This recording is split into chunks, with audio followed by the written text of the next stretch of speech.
Good morning, everybody, and I'm very pleased to welcome you to the third and final day of the National Innovation Conference. I'm very pleased to introduce to you our third and final speaker of the conference, Professor John Bessant. John is a professor in innovation and entrepreneurship at the University of Exeter.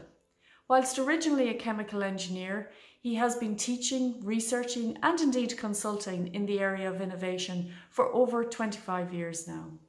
He has published over 30 books and monographs in the area of innovation and has published in many of the leading international journals. John is going to talk to you today about scaling innovation for SMEs. And in particular, he'll focus on the challenges of scaling and also how we need to take a systematic approach to scaling. So I'm very pleased to hand you over to John now, and I hope you enjoy the talk. Well, hello everyone, and welcome to another exploration around this wonderful theme of innovation. My name's John Bessant. I'm Emeritus Professor at the University of Exeter, and I'd like to share some thoughts with you today about what I call the journey to scale. Let me begin with a couple of stories. This gentleman here. Now, his name's Earl Tupper, and from the name you might already guess what he actually came up with, amongst many other things, was Tupperware. He was a chemist and he'd worked in the plastics industry, and he'd found a way of, almost like an alchemist, turning waste into gold. He took waste material from oil refining and converted it to a bright, colorful plastic with a clever seal, which he patented. The only problem that he had with this wonderful product, Tupperware, was that nobody bought it. And he took a long time and tried a lot of techniques, but couldn't really move the needle on sales. Until this woman appeared on the scene. And this woman's name is Brownie Wise. And she basically was the magic ingredient in the Tupperware story. She didn't invent it, but she took on board the idea of the home party as the model for selling the product. And basically took the idea in her own company, Polly Tea Parties, and ran parties in people's homes where they could see and play with Tupperware products. She had a number of party tricks, amongst other things. She'd fill a Tupperware with liquid, throw it right across the room, and surprise, surprise, the seal held and the liquid inside didn't spill out all over the furniture. But what she really did in those Tupperware parties was provide a way of communicating the innovation. And doing so in a social setting. It was a party, there was conversation, food and drink. The innovation was just one of the various things that happened during the evening. What she then did was build a sales force made up of women who'd hosted parties, who began to see a part-time career opportunity. And she built a sales empire for Earl Tupper. The entire product range was only sold through parties and became an incredible success. So there's a story with a happy ending of moving a good innovation from being an innovation to being one which diffuses to scale. Let's look at another story. Sweeping floors is something we've had to do since time immemorial, and we've developed various technologies to help us. This man in particular had a strong interest in technology to help. His name was J. Murray Spangler, and he was working at the time as a janitor in a department store in Ohio. And after hours cleaning the place, he was struggling with all the dust and dirt, which particularly aggravated his lungs as he was an asthmatic. So he worked long and hard to come up with a better solution, which he also patented. He came up with the world's first electric vacuum suction sweeper. But nobody's ever heard of Mr. Spangler. They do, however, recognize something that happened with Mr. Spangler, which was that he sold the products that he'd made to a housewife who found it wonderful, so much so that she enthused about it to her husband. So just at the time when Mr. Spangler was wondering how on earth he was going to make ends meet, he'd got a product, but he couldn't scale or sell it, Mr. Hoover came on the scene. And of course, that's the name we associate very much with the vacuum cleaner. Once again, then, a story with eventually a happy ending, but not just a story of an innovation, but a story of how that eventually came to scale. One more story from a very different world entirely. This is sadly a picture of a famine, and unfortunately, we still have a lot of natural and man-made famines around the world. And we've developed solutions, innovations to deal with it. In the early days, when we had a lot of surplus food, we'd simply take our surplus food, bag it up, and ship it to places where it was needed. But we began to get better at managing our farms, so we didn't have so much food to waste. And it also didn't make sense to ship it halfway around the world if we could use money to buy it locally. But the real move to scale in terms of that sector was when we began to give people money directly. Today, the way food aid is delivered is to give people a credit card or possibly now a mobile phone, but using that as a way of transferring money through which people can make their own purchases of the food and medicine and other things that they need. Now, once again, that's an innovation which has radically transformed disaster relief, but it didn't happen overnight. Like the other stories, it was a long journey from early experiments back in 1985 to today, finally, when this becomes the dominant way of giving food aid. But there we are, 3 stories, all of them illustrating the main point I want to talk about today, the challenge of scale. Now, lots of scale isn't about success in those happy ending stories, it's about failure. This, for example, is a company called Better Place. And the name kind of tells you what kind of business it was about.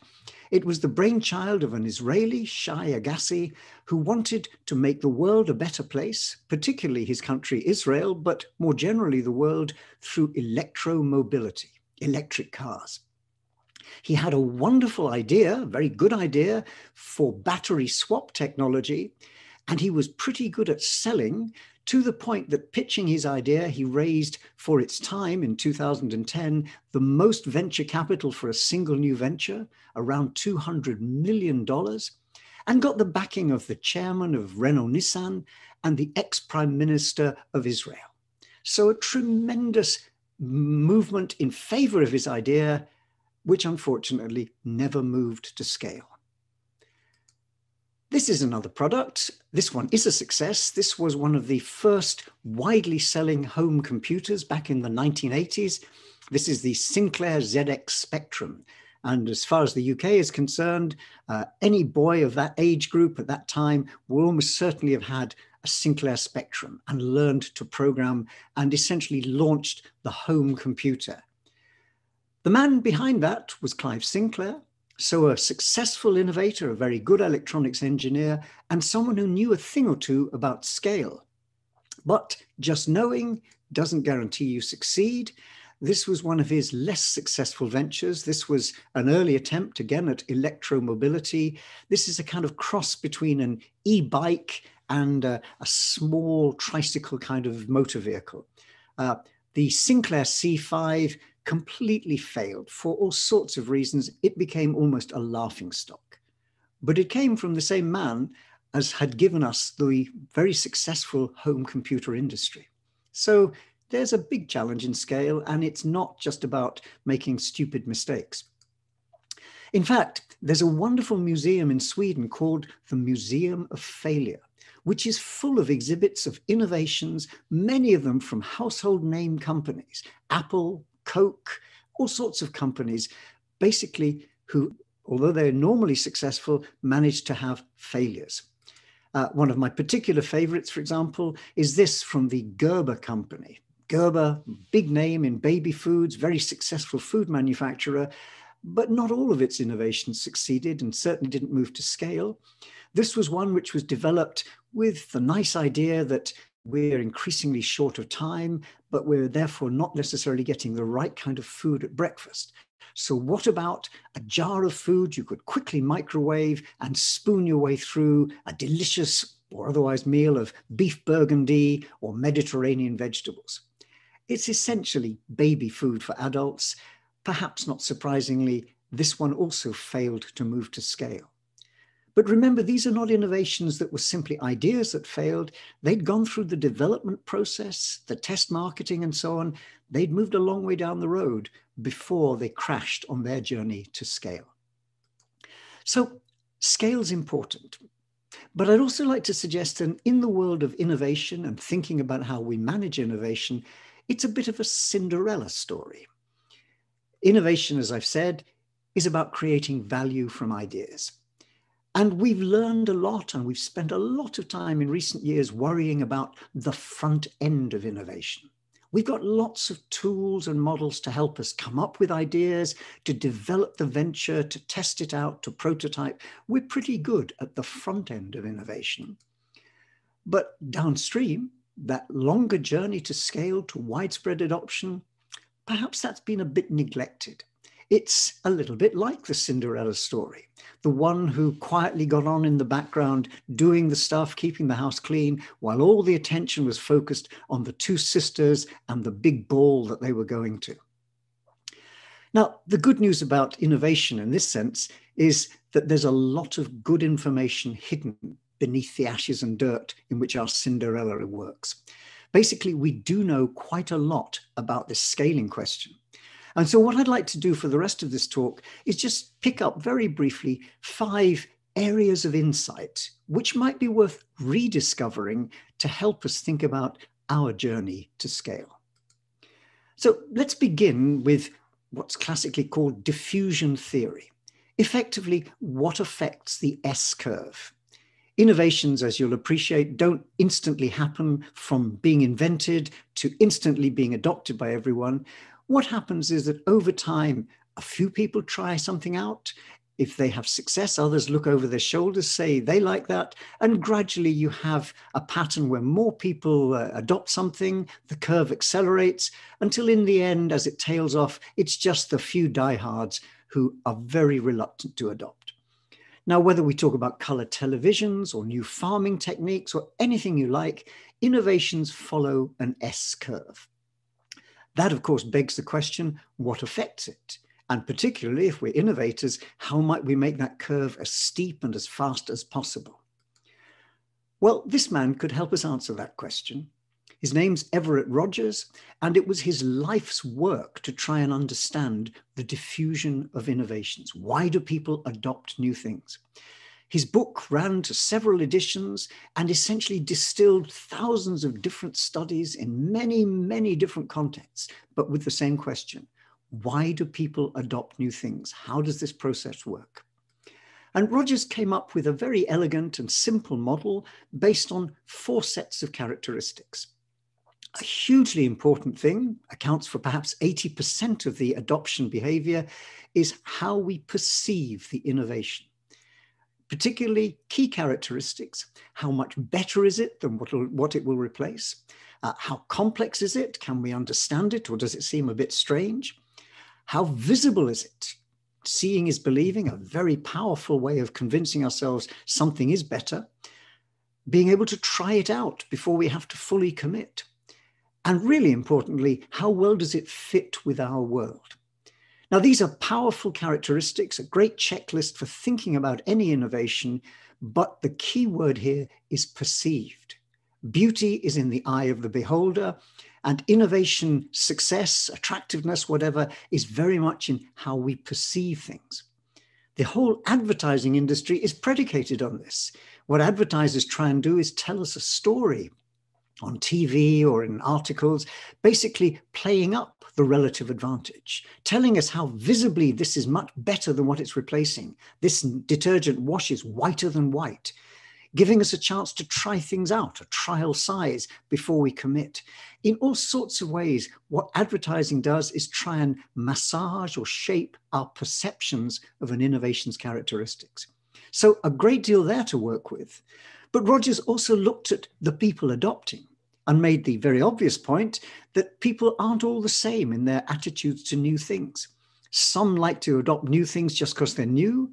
Some will take them quite early on, the early adopters. Others will wait and see what the early adopters do and then follow them. In other words, adopter behavior is distributed over time. And importantly, and we'll come back to this, social influence matters. We do value what other people do in their adoption behavior, and that helps shape ours. The converse of that, of course, is how are we perceived as the ones introducing something new, the innovator characteristics. And once again, a lot of very relevant advice in terms of how we might diffuse an innovation. One of the big reasons behind the Tupperware success story was that instead of a pushy salesman pushing his foot in the door and trying to get us to buy the Tupperware, it took place with housewives talking to other housewives in the safe context of a domestic party. In other words, the innovator was very much perceived as somebody like me. And as human beings, we trust people like us. The other thing in Roger's model was the environment, that sometimes things in the environment can accelerate or slow down adoption. And of course, sometimes those environmental things are unpredictable. Sometimes we can shape the environment to our advantage. But I'd like to suggest if we wanted to start by wondering how we could move something to scale, there's not a much better starting place than looking at the diffusion theory and what we've learned. And if I were to push one single book, it would be Everett Rogers and all his ideas around what shapes that. But another insight really asks the question, what or who else do you need to move to scale? Now, if I were to suggest that there were opportunities in the world of remote retailing, that you could sell something to people who may not be able to get to the shops, as long as you could find the mechanisms to procure it for them, to make them aware of it, to get it to them, and to sort out all the finances, you're probably thinking of Amazon. But actually, I wasn't. I was thinking 100 years earlier of these gentlemen, Mr. Sears and Mr. Roebuck, because they basically anticipated what Jeff Bezos did with online retailing 100 years before.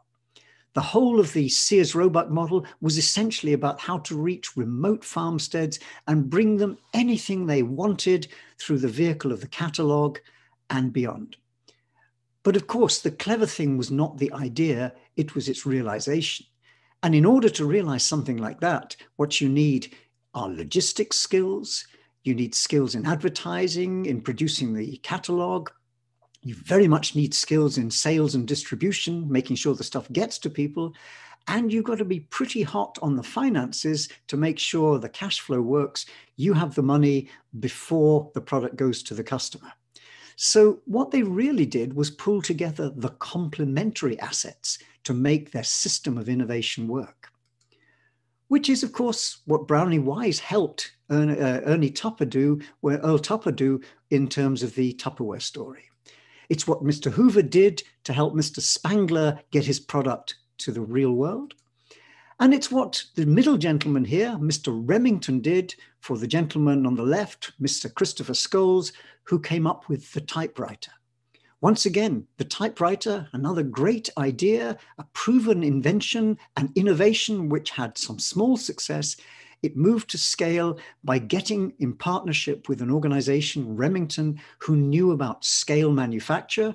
They built a lot of the weapons for the American Civil War. They knew about how to make things at scale, and they knew the logistics, the distribution, the financing, and so on. Complementary assets matter. And that really leads us to the third insight, and one of great relevance today, ecosystems. One of those buzzwords about innovation, but really these are networks through which value is created. This gentleman probably isn't a face you recognize. His name is Thomas Uzelaks. On the other hand, this gentleman is a face you probably do recognize, Steve Jobs. Between them, they revolutionized the way we consume music because they were pioneers in their different ways of the MP3, the sort of thing that drives the iTunes platform and many others today. The difference is that Thomas Uzelaks actually invented the MP3 player and had small success in selling it. What Steve Jobs realized was it isn't simply having a device which can digitize your music and make it portable. What you also need are to work with the people who create the music, the artists, the record companies and others who own it, the distributors. In other words, he needed to pull together in iTunes a whole set of different players to create a network of value. Toshiba. Toshiba, certainly not a slouch in terms of innovation. Amongst their many other successes, they gave the world the notebook computer. They were the pioneers of the portable laptop, which effectively so many people carry around today. Toshiba, however, didn't make it to scale, perhaps disastrously in terms of the $1 billion or so it cost them. But in their DVD wars, they lost out with high definition DVD to Sony and Blu-ray. And whilst there were all sorts of things going on, really the main difference was at the ecosystem level. Toshiba had a great product, knew how to make it at scale, but didn't really have titles, films, and other things to put on its discs. Sony, of course, by contrast, because of its links to the studios, was able to put together a whole library of films that people could watch on their discs.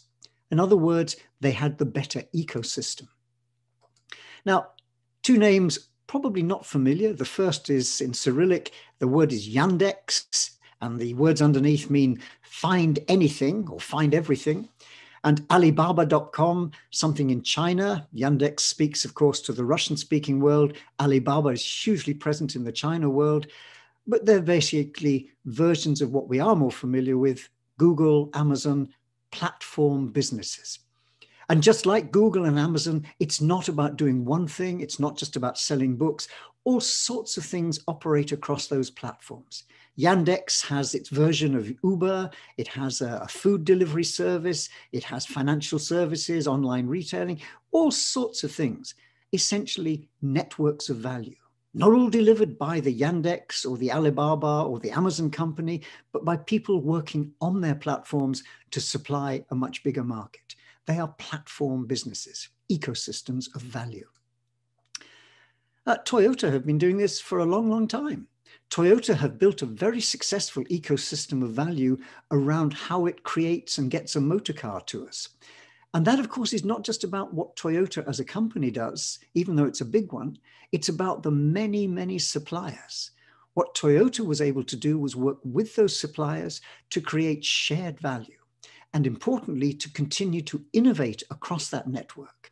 Toyota built a system by lending engineers to provide new knowledge, by getting the different players together, essentially creating a network which is still world famous, a network of suppliers to support what it's trying to do to deliver cars. And this is an example that reminds us this doesn't have to happen only in the in the commercial sector. Let's Localize is a fascinating platform which is trying to do something at scale, which most communities do. Most communities will support their local school because it's in their interests.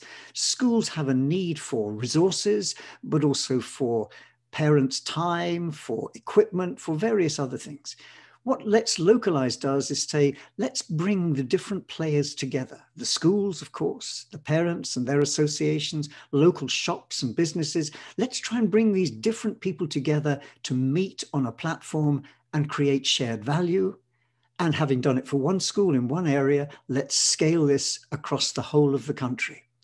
It's another version of what Google and Amazon, Yandex, Toyota, others are doing. It's creating an ecosystem. So what are we learning about building ecosystems and how might that help us in our journey to scale? Perhaps the most important point, we need to understand the architecture of value creation. Innovation is creating value from ideas, but it doesn't just happen. And in particular, it requires many different players coming together. Only when they all work together, all those different elements, will we really create value. So we need to understand the architecture. And of course, the word which beautifully describes that is the business model. The business model is basically a statement of the architecture of value creation. Working with business models is fine. We then move to a position where we think about where the key points are in that business model where we can exert leverage. This is why Apple sits at the center of the online platform today around their iPhone, why Google is at the center of its huge platform, why Yandex is. Essentially, this is about building an ecosystem, but also strategically positioning yourself within it. It's also about collaboration, about sharing the gains. It's looking for win-win outcomes rather than a zero win-lose one. And it's looking for everybody taking a share. This was perhaps the real lesson that Toyota learned. Building a car depends on its weakest link. So helping the small supplier catch up in terms of its ability to produce well, to high quality, to the right cost, everybody benefits. Doing that across an ecosystem, everybody wins. But it is about managing partnerships and collaboration. And it's about sharing that value, aligning complementary assets, and recognizing in an ecosystem there may be some rather strange bedfellows. It's perhaps not so well known that many of the components underneath Apple's iPhone are in fact manufactured by its chief competitor, Samsung.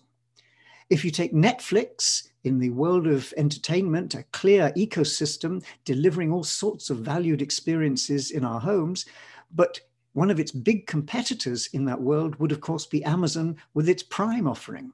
So you might see them as two competing systems, except they also, within those networks, find themselves as strange bedfellows. Netflix's big operation runs on Amazon's servers. So we've got a strange situation again of shared value and bringing complementary assets together. But it is very much about common cause and shared purpose. Whether we're trying to enable scale like Let's Localize, or diffuse process innovations like Toyota, or grow a different kind of business like Amazon. Essentially, ecosystems are about common cause and shared purpose, moving together to scale. If we think of the fourth insight, this is another academic term about appropriability. But what that word really means is, how are we able to capture and hold on to the value? Now, of course, one way we might think of this is, let's protect. Let's put a patent if we can, or a copyright or a trademark. Let's protect what it is we've worked so hard to do, and then we'll hold the value that way. May not always work.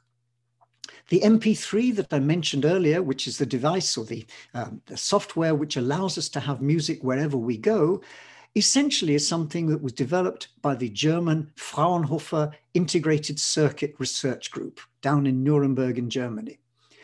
They held the patent and they developed the technology and tried to scale it, just like our earlier examples, with very little success.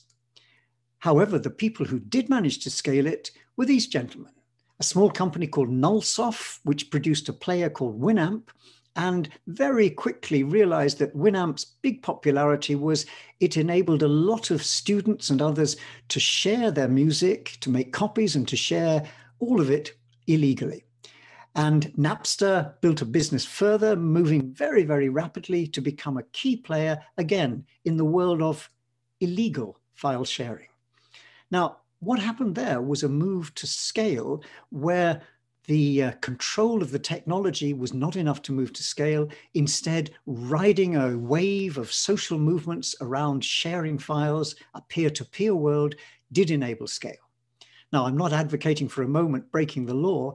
Nonetheless, the message is that maybe just having the tight protection doesn't necessarily guarantee we generate the value at scale or hold on to it. And that's a lesson that Lego learned rather well. Lego, of course, with a great product and a lot of very good trademarks and other things to protect it, you might expect could behave in a way which wanted to hold on to the value. Lego, however, created a product called Mindstorms to bring their bricks into the 21st century by making them programmable, allowing boys and girls to build all sorts of intelligent models. Their product, Mindstorms, was a great product, but it was very quickly hacked. What Lego did, instead of trying to find the culprits and sue them and block them, was to invite them to join in. They flew them over to Denmark. They got their software engineers to sit alongside them. Working with the hackers, they were able to improve the product. And through improving the product, they were also able to move it much more rapidly to a much bigger market. They generated scale. And they learned the value of opening up so that their latest offering with their bricks and their other elements essentially says to their market, still boys and girls on the main, via their website, please Share your design ideas. What can you do? What have you done with Lego? And let's use that to generate interest amongst other people, and together we'll share in the benefits. They've blurred the line between the designers, the innovators, and the market. And in doing so, they've moved things to scale. These days, we're in a world of open innovation. That's a phrase we've had for the last 10 years or so, but it really describes a very different innovation environment. One where phrases like give to get or use our stuff to build your stuff, they're all about growing markets and growing opportunities through opening and sharing. Use our stuff to build your stuff was a phrase the BBC used when they were trying to work with all sorts of programmers coming up with all sorts of new ways of entering what was going to be the hugely expanding world of internet delivery of broadcast services. So the BBC, rather than trying to control everything, said, look, we've got technology, we've got ideas, we've got things here, but why don't you use our stuff to build your stuff? Let's put these two together and see what we might come up with. And that approach, of course, extends into communities like Linux, the software which is powering all of our smartphones. Linux is essentially a community of open innovators, sharing their stuff, giving to get, creating shared value, not about ownership by a single corporation. And that really opens up the kind of thing we saw a little bit in the MP3 example, the power of what we might call the hackerverse, the world in which many, many people in this digital space can now contribute, and how we might amplify and build on network effects. In the field of social innovation, that's quite important. The challenge in social innovation is not about controlling something, about owning it. It's trying to get diffusion of good ideas as far and as fast as possible. And so here, we're very much interested in what we might call positive hacking in order to move things to scale. The last point, the last set of insights are around people, because innovation is a people process in the end. It's not just about things and markets and business models, it's about people. On the inside, a lesson we've learned over many, many years. Growing organizations for scale means those organizations have to change. What works for a startup isn't going to be the model we're going to need as we move to scale. In particular, we're going to need different skills and very possibly different organization structures. There's a lot of famous research looking at how organizations move from being small startups to growing to the sort of global scale that some of ours have become. And the research really points to a number of turning points. A crisis, the Greek word means turning point, but these are recognizable points where things have to change. We can't simply do things in the same old way. There's just too much going on. We have to differentiate and we have to coordinate in different fashion. One of the consequences of that, and it's picked up in this particular picture, is that the founders may need to let go. We may need different people to help move things to scale. This is a very famous picture. It's a cartoon from the Punch magazine about Germany. And the man descending the ladder, and the metaphor is of dropping the pilot. The man is Bismarck. He'd steered Germany from a series of small states to a unified large European country, but it was time for him to get off and let the country take its own destiny forward. But as a metaphor, it's quite powerful for thinking about what we may need to do as we move to scale in terms of the people and the organization. But it's also all about people on the outside. Diffusion of innovation to scale, above all else, is a social process. We discussed it earlier, thinking about Roger's work, this idea that innovation moves through people. It's how people talk about innovation, how some people are influential on others in terms of deciding whether or not to adopt something. This is a social process, and it has a number of implications. One of them is what's called social identity theory, and that's basically who we are and the group we belong to. And a principle called homophily, another very academic term, but what it really means is people like us. We like, we trust, we believe people like us. We're not so keen on things when they come from people who are not like us. Now, many examples of innovations moving to scale or not can be traced back to this problem. There's a phenomenon in many companies called not invented here, where an otherwise smart organization rejects an idea, apparently a good innovation, because it comes from outside. It's not been invented here. And that accounts for many, many interesting stories, not least why Kodak rejected Edwin Land's offer of the instant photography process.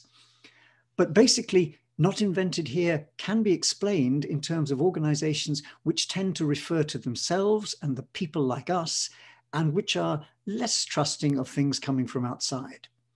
That, of course, plays out very much in the social space, and it was something that Brownie Wise understood in the Tupperware context. Essentially, what she was doing there was saying, there are people like us at the Tupperware party, and that's why we can talk about, we can experiment, and we'll probably trust the idea enough to try it out ourselves. So it's essentially a model where people like us and the social processes play a key role. And that leads us to think about social influence, because it isn't just we trust other people. There are some particular people we're very interested in. The ones whose opinions matter to us, the opinion leaders. In today's Instagram world, they're the influencers. But this is not a new idea. Innovation diffusion has always followed this kind of multi-step social pattern. So we see a lot in discussion of crossing the chasm, of moving from the early stages of adoption to large-scale adoption, how we cross over that chasm. We see there the role of individuals acting as intermediaries, or of groups of people, like those at the Tupperware party, networking and sharing ideas with each other and collectively deciding to move forward and try something new out. So I've talked for far too long. Let me try and summarize some key points, these insights, and there are many others around managing our journey to scale. First point, an obvious one, innovation is a long haul. The idea is just the first starting point, but launching the product, the service, whatever it is, having proved it and tested and prototyped it, launching it, we're still only halfway. Moving it to scale is the next part of that journey.